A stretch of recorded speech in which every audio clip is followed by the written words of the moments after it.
Hey, gang, we're talking about Husker football. And with that, what's your brand? You are Locked On Huskers, your daily podcast on the Nebraska Cornhuskers, part of the Locked On Podcast Network, your team every day.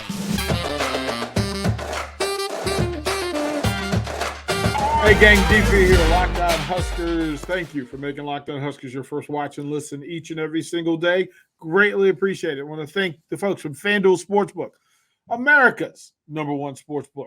Number one. There's a reason why it is the official sportsbook of the National Basketball Association. You can find more information, all details on FanDuel.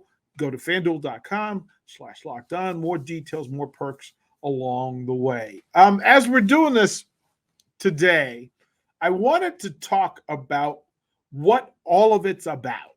Ric Flair used to say it, what's causing all this? Well, Nebraska football and Matt Rhule, this is an interesting journey that they're on, and trying to get everybody on the same page and getting people to understand exactly what is it that he wants this to look like? What does he want this Nebraska team, Nebraska football program to look like? Now, the program versus the team. Program, team. The program is the grand dome that sits over the program, that sits over the team, that controls each team's responsibilities, accountabilities, direction, purpose, focus. The program holds the team accountable, and the team is a representation of the culture itself across that. So when you talk about the team, that's this year's version. The program is all the ingredients that lead to all the things that end up on the plate, that is Nebraska football. And with Matt Rhule, one of us is one of his catchphrases, and he uses it often, and that is an attitude. That is a commitment. That is a level of work that each person should be accountable to and accountable for. That means that what he asks of the players is known and it is supported by the program. The team will set standards, but there's a higher standard set by the program because it's how the team exists. It requires the program itself, the history of Nebraska. When you look around, when you go into Memorial Stadium, there are all the banners and all the signs of all Americans and the Heisman winners and the retired jerseys. That's the program. The program is the grand picture, knowing that, trophies, national trophies are built on the Husker power, that the Remington Award is built on Husker power. The program set that up. The pipeline is a part of the program standard. It's a moray system. It is a feeder system for talent, legacy, and responsibility.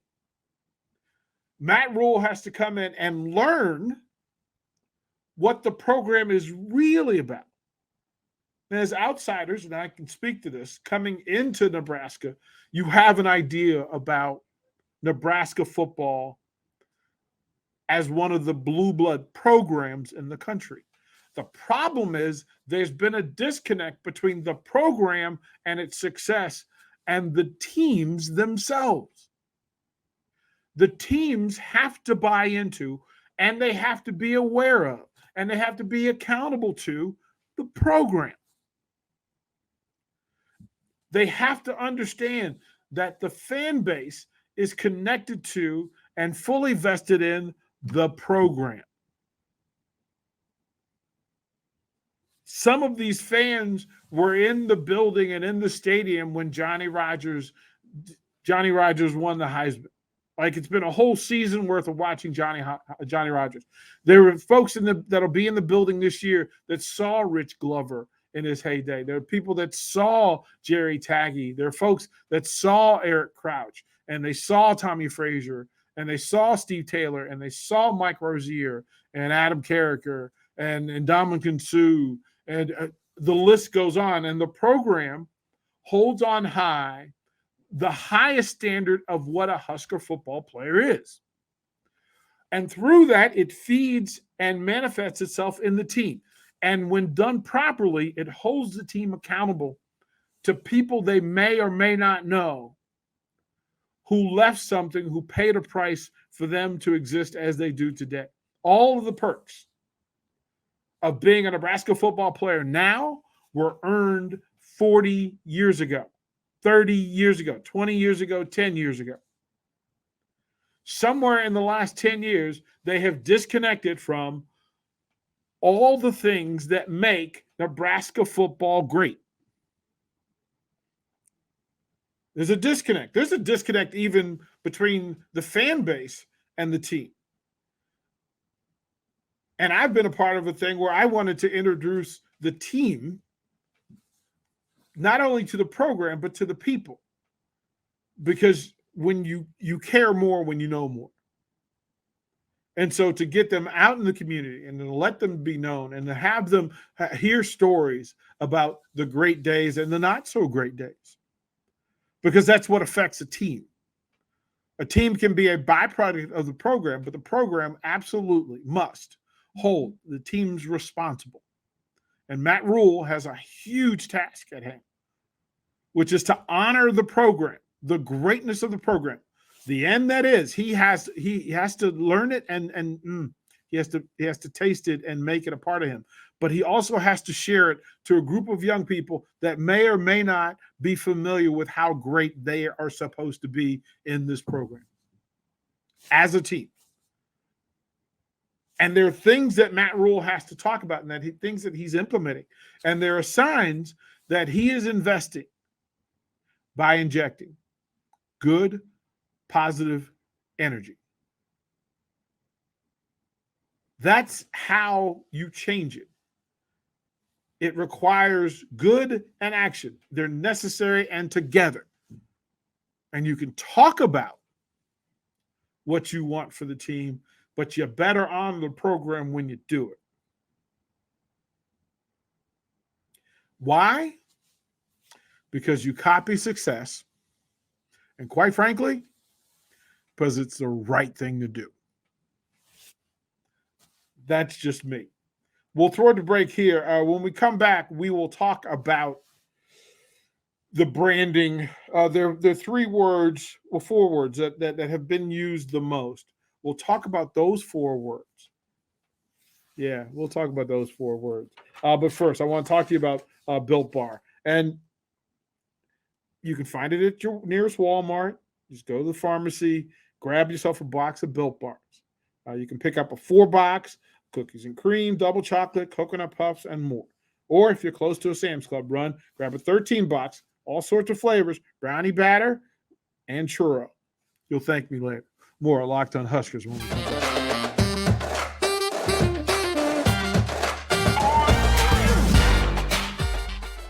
Hey, gang, welcome back to Locked on Huskers. And again, thank you for subscribing, sharing, and if you haven't, take a moment, do it. Subscribe. That way you get the notification. You don't have to worry about it. My not so pretty face will show up on your device each and every single day, letting you know there's new Husker content for you to consume. Your first watch and listen each and every single day. Greatly appreciate it. Your second one should be Locked on College Basketball Bracket Breakdown. Now, we're at the Final Four. Like we know. And I don't know anybody that got this Final Four right. But now you have more information. And if you want more information than the person that you're betting against or the people that you're playing against in these fantasies, Locked on College Basketball Bracket Breakdown has everything you need to make the most informed decisions about your brackets, your picks. Find the episode of Locked on College Basketball Bracket Breakdown wherever you get your podcast and on YouTube. There's several different words that continually get that if you're in the building, if you're at Memorial Stadium, if you're in the Hawk Center, watching either the indoor practices or the outdoor work, there's certain words that keep getting used, and they're helpful in identifying what the brand is, what the culture is. what the vision, what is Matt Rhule's vision? And when you hear Matt and the coaches talk about it, it is informed, it is purposeful. But the word that they use on both sides of the ball the most is physical. Physical. Now, physical isn't reckless. Physical isn't without abandon. Physical is purposeful. Purposeful violence, aggression, knowledge of what it is that you do and why you're doing it. That's what's important in playing a physical brand of football. It's absolutely necessary. And so Matt Rhule has pushed to this team and through these coaches that the expectation is, one, that you're in shape to be physical. Two, that you have an understanding of what is required of you so that you can be physical. And then finally, that you understand mentally the purpose behind it. The completing of plays, the understanding of schemes, the accountability to teammates, and then the trust of yourself to put your feet in the ground and use your hands in a productive, purposeful way to achieve a goal, to succeed at the mission. Whatever that is, play by play, series by series, player by player. And it requires a team. Being physical, there can't just be one physical player in a group. It has to be a collective. It has to be something that they all agree to, because they're all going to work at that level all the time. It's not one play in a game. It's how you approach your workouts, how you approach being proactive in your nourishment so that you can do all the things, right? If you're going to ask your body to take the wear and tear of playing Big Ten football, you better fuel it accordingly. Being physical, that you're not going to wither under pressure, that when friction shows up, you aren't going to back away from it. To quote the great, remember the Titans, say, we like a little contact, Petey, because it's important. It's necessary. Physical play means that you have built up the body and the mind, and then you've connected it with somebody else's to be stronger together. If I need to force, if I need to be a boundary setter and an edge setter, I'm going to do that so that the players behind me and next to me can make the play. If I'm a lineman, or if I'm an H-back that's going to get downhill to create room for this runner, I've got to be physically committed, emotionally committed, and then within the system, schematically, I have to be physical and tough about it. It's constant in the conversation. The other part of this is vision, because his vision of this is what Nebraska was and what Nebraska needs to be successful in the Big Ten football conference. Not so much what it was simply to hold it on high as a fake standard, but listen, there's a way. There's actually a way for Nebraska to be physical on Saturdays during college football season. And you're trying to get that message across to young people who, through all of their athletic and academic excellence, still have doubts. And sometimes it needs to be verified and proved. Well, to do it properly, it needs to be done every day from now until the end of season. Be physical, be aggressive, be purposeful. And that's not all. Being utilized in the proper way. What I've noticed about this coaching staff is that they're looking for specific talents from players to help them coach these players into this scheme to be the best version of themselves. Not everybody can do everything on a football field, not even for their group or their position. But what this coaching staff is focusing on is finding out what specific talents exist on this roster. Which players do what things well, and how can we use those? How can we inject those into the schemes of what we use?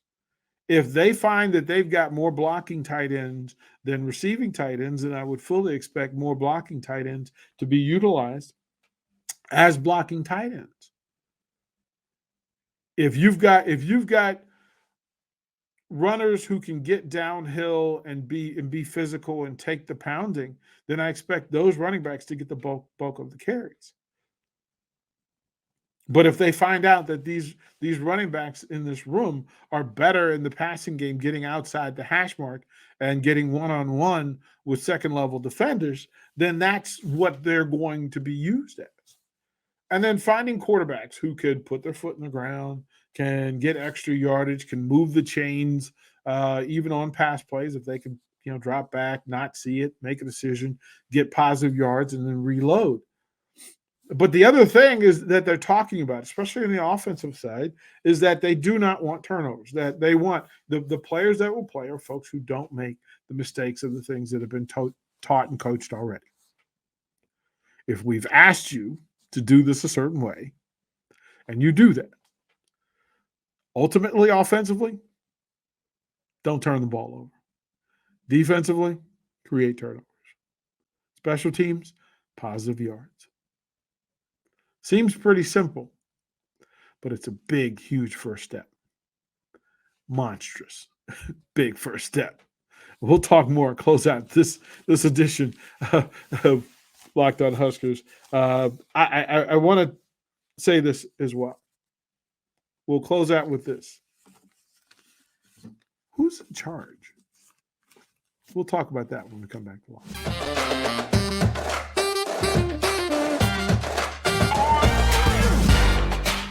Hey, gang, welcome back to Locked On Huskers. And the question that I ask, who's in charge? Who's in charge?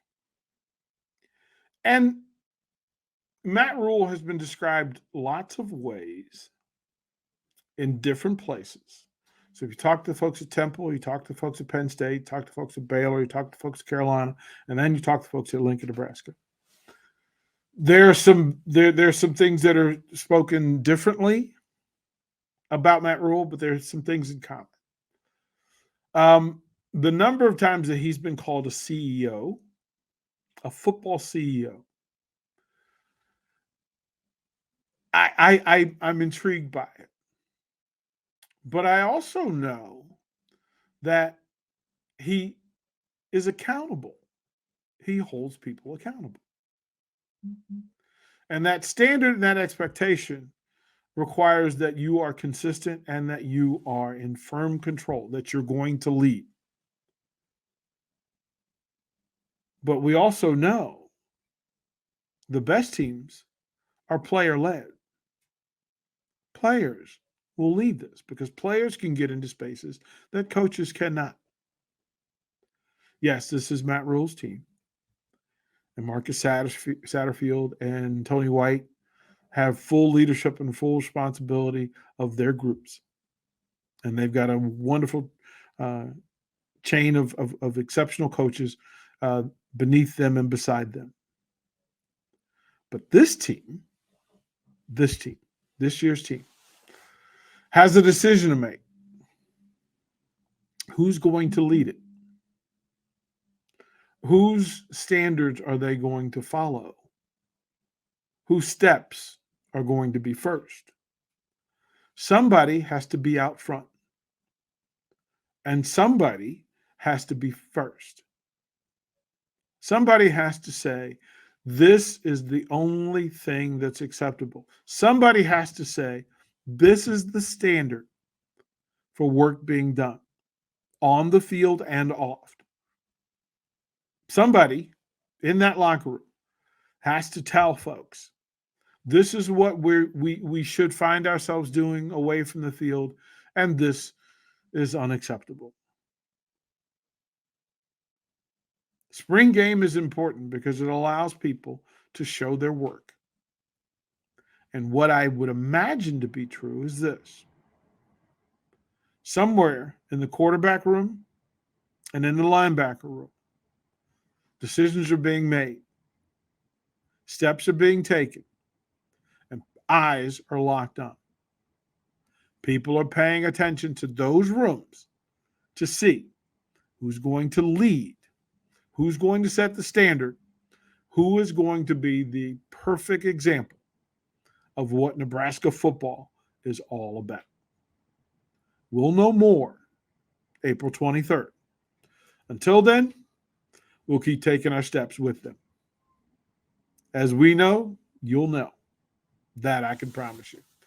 Thank you for making Locked On Huskers your first watch and listen each and every single day. Your second watch and listen should be Locked On College Basketball. Isaac and Andy will take you through, get you all set up for the Final Four.